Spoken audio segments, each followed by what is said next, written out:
हरियाणा एक ऐसा नाम है ना जिसमें आपको पुराने जमाने के युद्धों की गूंज भी सुनाई देगी और आज के चैंपियंस की दहाड़ भी। मतलब ये वो जमीन है जहां हजारों साल पुराना इतिहास आज की ऊंची ऊंची इमारतों की नींव बना हुआ है। अब जरा इन तस्वीरों को देखिए।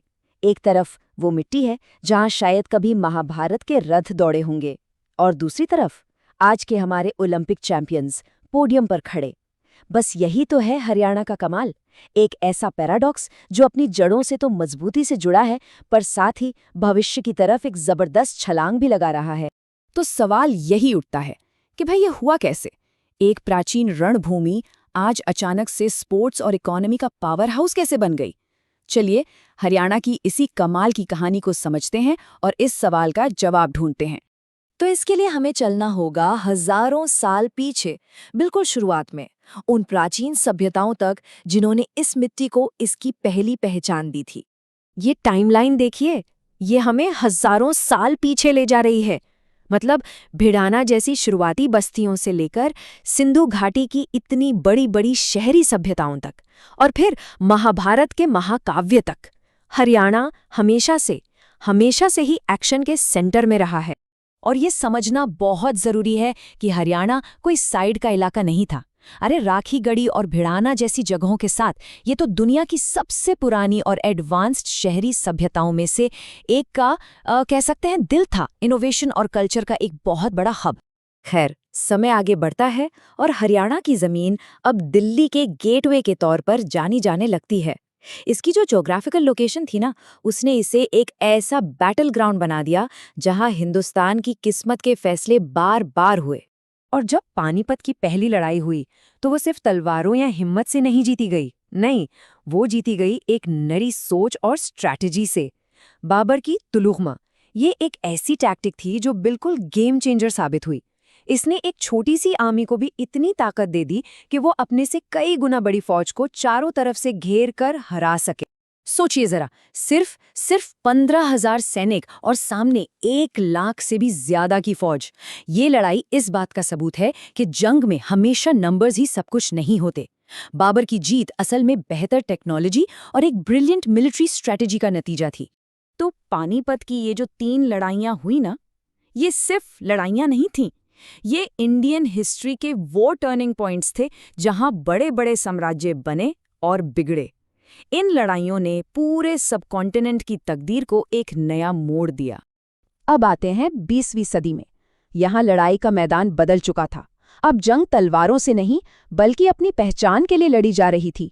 ये संघर्ष था एक नए हरियाणा के जन्म का। ये जो नंबर्स हैं ना, ये सिर्फ नंबर्स नहीं हैं, ये एक कहानी बताते हैं। मौकों में जमीन आसमान के फर्क की कहानी। चाहे आईएएस अफसरों की बात हो या सेक्रेटेरिएट में जॉब्स की, हिंदी बोलने वाले इलाकों के लोगों को सिस्टमैटिकली पीछे रखा जा रहा था। और बस यही वो चिंगारी थी जिसने एक अलग राज्य की मांग को आग दे दी।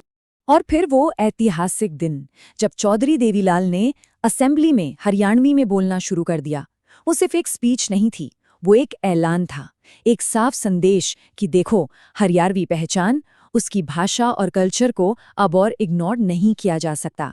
ये लड़ाई अब सम्मान की थी। और आखिरकार 1 नवंबर 1966, दशकों के लंबे स्ट्रगल और कुर्बानियों के बाद हरियाणा का जन्म हुआ। ये सिर्फ एक नया स्टेट नहीं बना था, ये एक पहचान और सेल्फ रिस्पेक्ट की बहुत बड़ी जीत थी। अब एक नया राज्य तो बन गया, लेकिन हरियाणा के सामने एक और बड़ी लड़ाई थी, और वो थी देश की भूख के खिलाफ। हरियाणा ने ग्रीन रेवोल्यूशन को लीड किया और देखते ही देखते भारत का अन्न भंडार बन गया।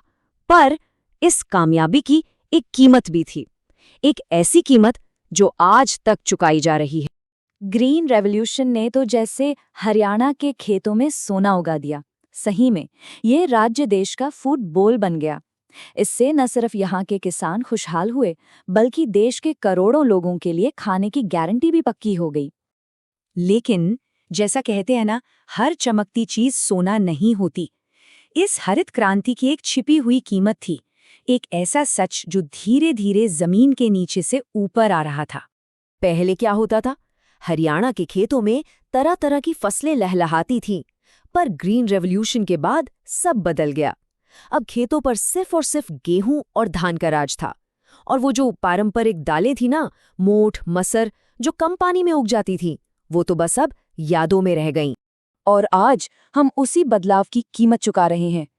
ज्यादा पानी पीने वाली इन फसलों ने जमीन का सारा पानी सोख लिया है।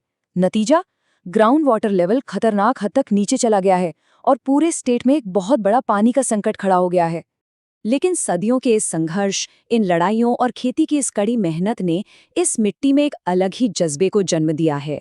एक जिद, एक अनुशासन, जिसे हम हरियाणवी स्पिरिट कहते हैं। तो चलिए देखते हैं कि ये जज्बा आज के हरियाणा को कैसे बना रहा है। ओलंपिक चैंपियन नीरज चोपड़ा की एक बात है कि हरियाणा में खेल सिर्फ एक एक्टिविटी नहीं है, ये जीने का एक तरीका है। और ये बात 100% सच है। ये जो कामयाबी है ना, ये कोई एक रात में नहीं मिली।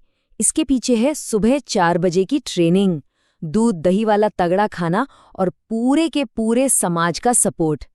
ये वही अनुशासन और जिद है जो पीढ़ियों से खेतों में पसीना बहाने और बॉर्डर पर लड़ने वाले हरियाणा के लोगों के खून में है। पर हरियाणा की ताकत सिर्फ स्पोर्ट्स तक ही नहीं है। अरे गुरुग्राम जैसे शहर तो आज इंडिया के इकोनॉमिक इंजन बन चुके हैं। पूरी दुनिया से इन्वेस्टमेंट और टैलेंट को अपनी तरफ खींच रहे हैं।